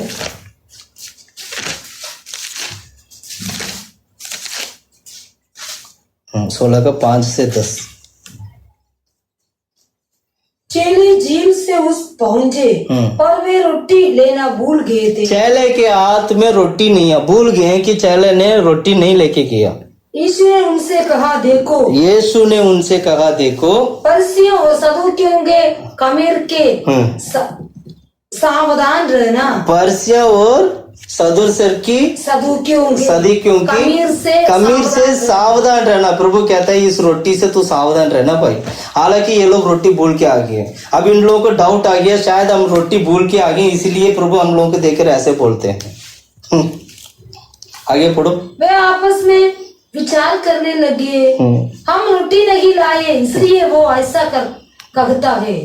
यह जानकर यीशु ने उनसे कहा, हे अल्पविश्वासियों, तुम आपस में क्यों विचार करते हो? अल्पविश्वासियों, आपस में क्यों विचार करते हो कि हमारे पास रोटी नहीं है। रोटी नहीं है। हालेलुया। सारे चेले लोगों को, सारे भाई बहन लोगों को एक चिंता हो गया कि आज हमारे बीच में रोटी नहीं है, हम खाएंगे क्या पिएंगे, क्या खाएंगे, एक चिंता है। क्योंकि चेले लोगों ने रोटी लाना भूल गया। और इस वक्त इस रोटी के बारे में प्रभु यीशु मसीह ने एक कमेंट्स कर दिया। उस कमेंट्स को सुनकर लोगों ने सोचने लग गया शायद आज रोटी नहीं लाया, इसलिए उनको देखकर प्रभु ने ऐसे बोल दिया। तब परमेश्वर उनको पलट कर क्या बोलते हैं? अल्पविश्वासियों, तो रोटी के बारे में क्यों चिंता करते हो? तुम्हें नहीं पता मैंने 7,000 लोगों को खिलाया? तुम्हें नहीं पता मैंने 5,000 लोगों को खिलाया? इसका इस घटना से हम क्या सीखते हैं? उन लोगों को विश्वास नहीं था कि हमारे पास रोटी नहीं है तो भी हम रोटी खाकर तृप्त होंगे। उन्हें ये नहीं पता था कि यीशु हमारे साथ है। सीधी सी बात है, क्योंकि उनके पास रोटी नहीं है। अब रोटी की चिंता हो गया, क्योंकि रोटी नहीं है तो खाएंगे क्या। उनको ये नहीं पता यीशु उनका साथ है, यीशु उनका साथ है करके उनको ये नहीं पता। इसलिए यीशु खुद कहते हैं, आगे के वचन पढ़ो, उसमें यही लिखा है। आगे पढ़ो, इसके आगे 9वां वचन से। क्या तुम अब तक नहीं समझे? क्या तुम्हें उन 5,000 की 5 रोटियां स्मरण नहीं? 5,000 लोगों को 5 रोटी को लेके 5,000 लोगों को खिलाया। क्या वो याद नहीं है तुम लोगों को?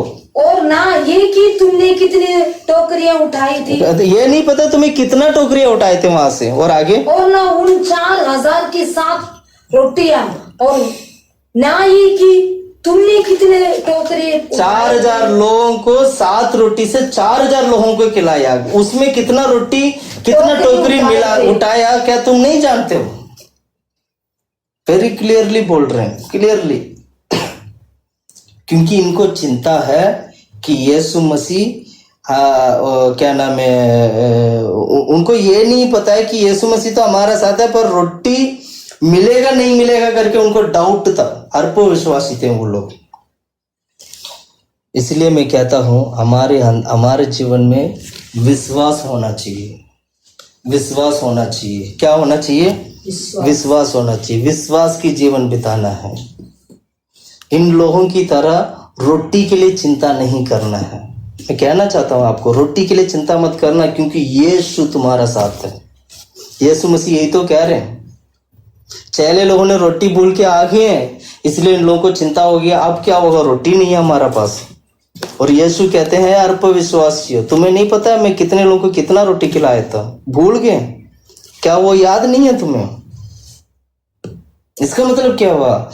उन लोगों के बीच में उन लोगों को विश्वास के जीवन नहीं था, वो विश्वास के जीवन नहीं बिता पा रहे थे। और यीशु मसीह उनको पलट कर बताया, सिखाया, विश्वास की जीवन ये होती है।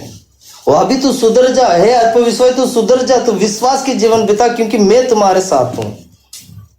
हमें विश्वास करना होगा, विश्वास की जीवन बिताना होगा। विश्वास से प्रार्थना, आपकी प्रार्थना भी विश्वास से होना चाहिए। हम प्रार्थना कैसे करते हैं? चलो मिल गया तो ठीक है, नहीं मिला तो मिल गया तो ठीक है, नहीं मिला तो कुछ और कर लेंगे, जुगाड़ कर लेंगे, चलो कोई बात नहीं, कम से कम प्रार्थना तो शुरू करो। फिर तो मिलेगा ही नहीं आपको, कभी नहीं मिलेगा। 21 का 22 में क्या लिखा है? मत्ती के सुसमाचार 21 का 22 में पढ़ो। मत्ती के सुसमाचार 21 अध्याय 22वां वचन।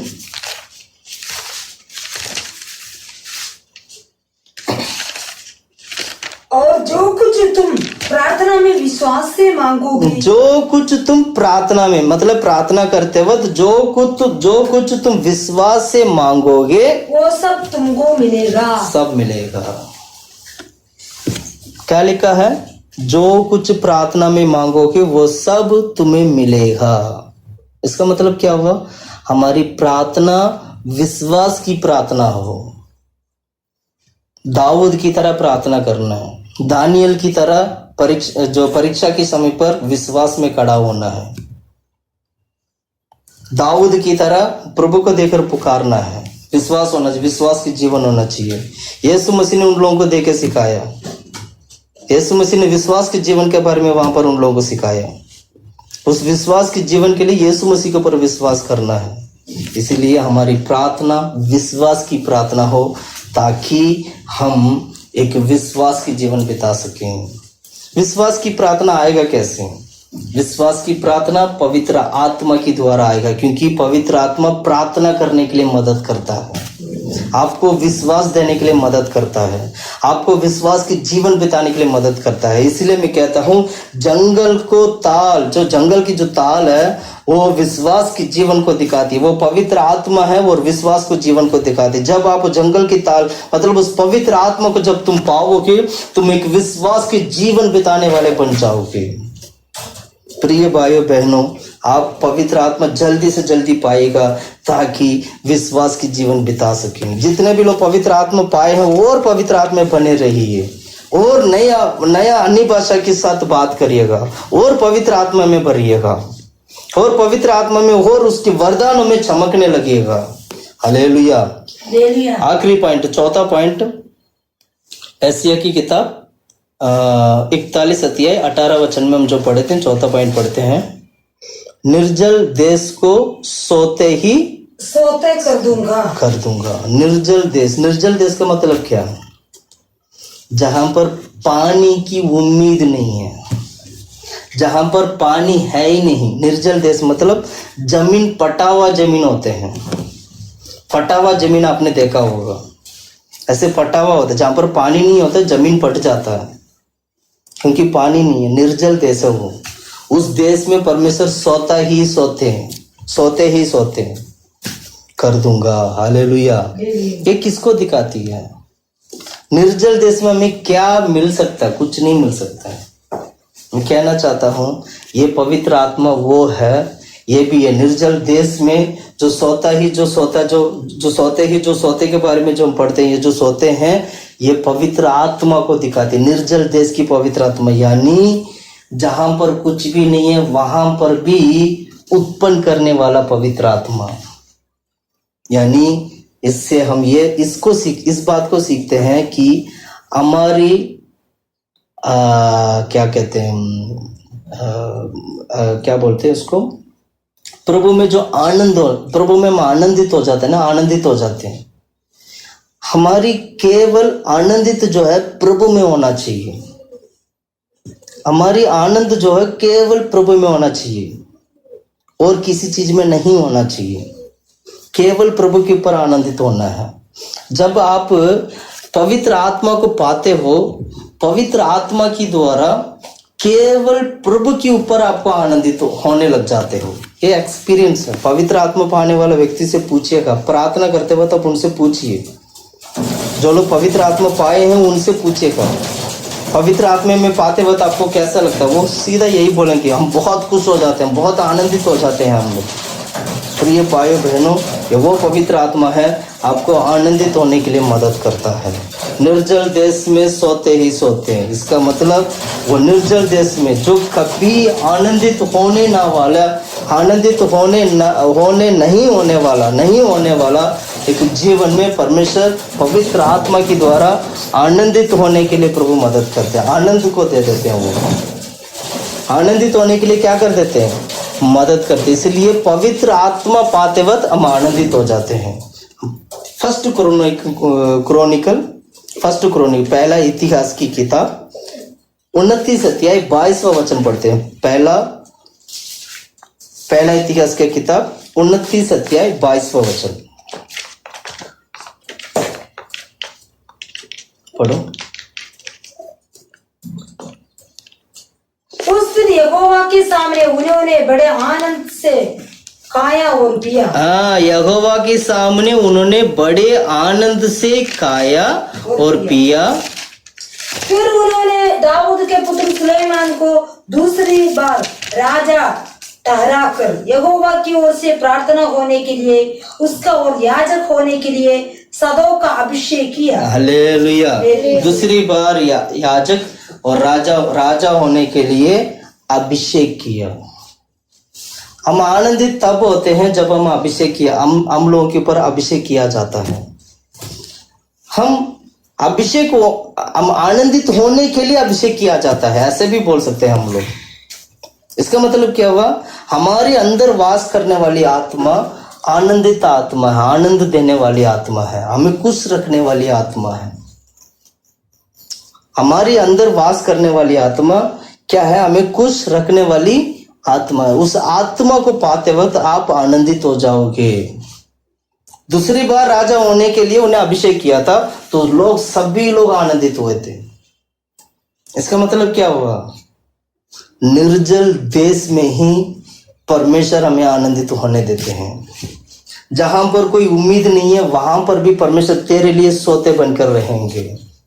तुम्हारा जीवन में कुछ भी नहीं है वहां पर भी परमेश्वर तेरे लिए सोते बनकर रहेंगे, क्योंकि तुमने जो पवित्र आत्मा पाया है वो निर्जल देश में भी सोते से ही बना दे, सोते बना देते हैं। इतना सोते बना देते हैं, सोते की गिनती नहीं है। हालांकि वो निर्जल देश था, क्योंकि तुमने पाया है वो पवित्र आत्मा, इसलिए सोते हो जाते हैं वहां पर। इसलिए हमें विश्वास करना होगा इन सभी बातों को विश्वास करना। इसलिए प्रभु की भवन में ना एक नदी, परमेश्वर की जो आत्मा है नदी की तरह आता है, और नदी को देख के हम खुश हो जाते हैं।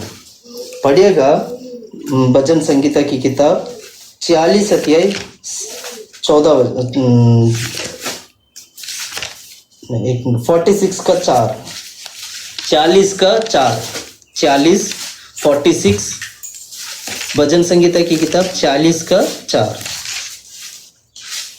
पढ़ो। एक नदी की जिनकी नहरों से परमेश्वर के नगर में, जिनकी नहरों से परमेश्वर की नगर में, अर्थात परम प्रधान की पवित्र निवास स्थान में हाँ, आनंद होता है। आनंद होता है। Hallelujah, hallelujah, hallelujah. एक नदी है प्रभु की नगर में, वो बहती है जिससे आनंदित हो जाते हैं। मतलब पवित्र आत्मा को पाने वाला, नदी का मतलब पवित्र आत्मा, पवित्र आत्मा को पाने वाला व्यक्ति आनंदित हो जाते हैं, उसका जीवन आनंद में बदल जाता है। एक और वचन में मैं पढ़ना चाहता हूं, इसलिए हमें क्या करना चाहिए? आत्मा को प्राप्त करना है, आत्मा को पाना है। पढ़ो उस वचन को, भजन संगीता की किताब 51 है ना ये, 51 अध्याय 12 वचन।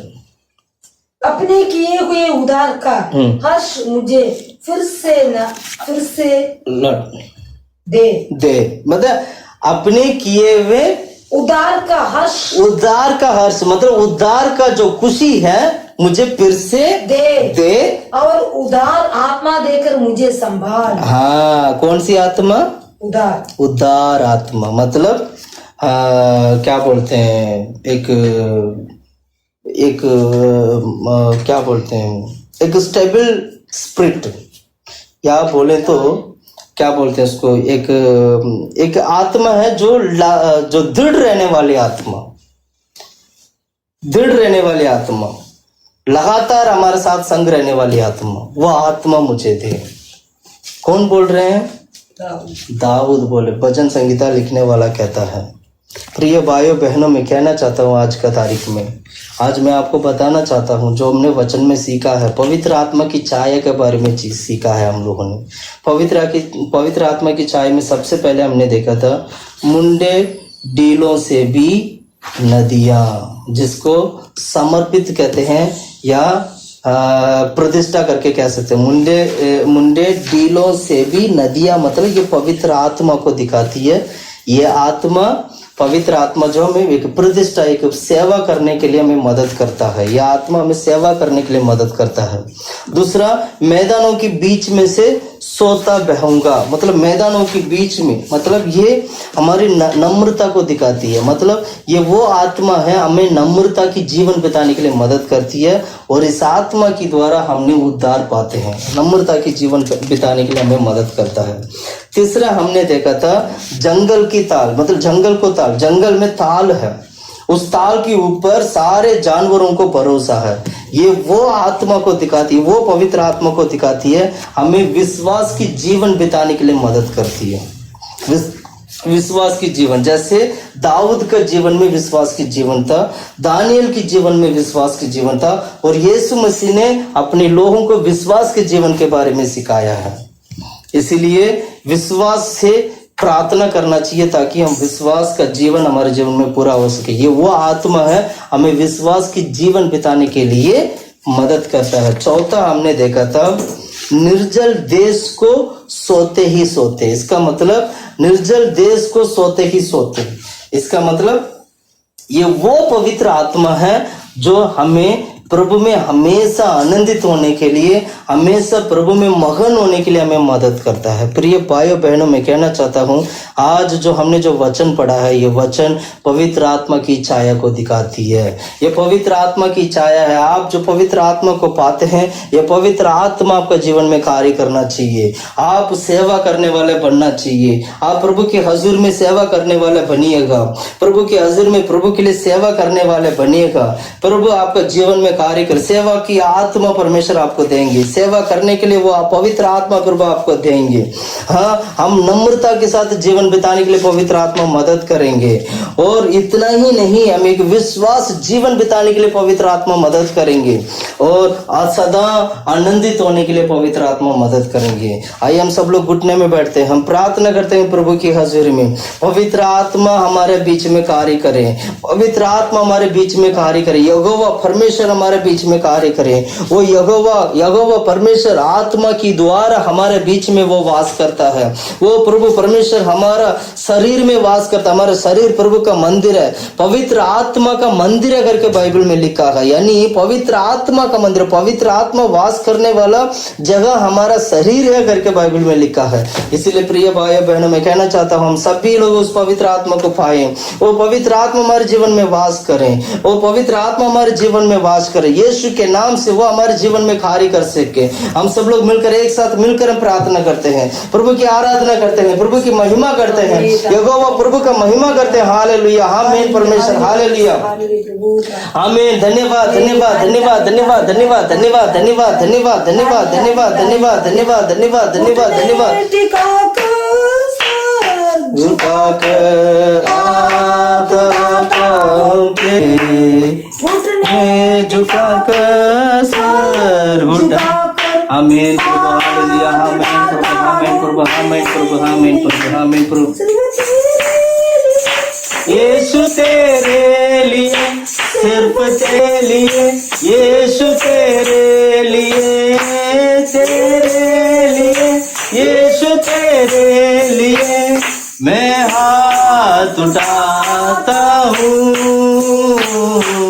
पवित्र आत्मा, पवित्र आत्मा, मुझे ले जाओ यीशु के चरणों में। पवित्र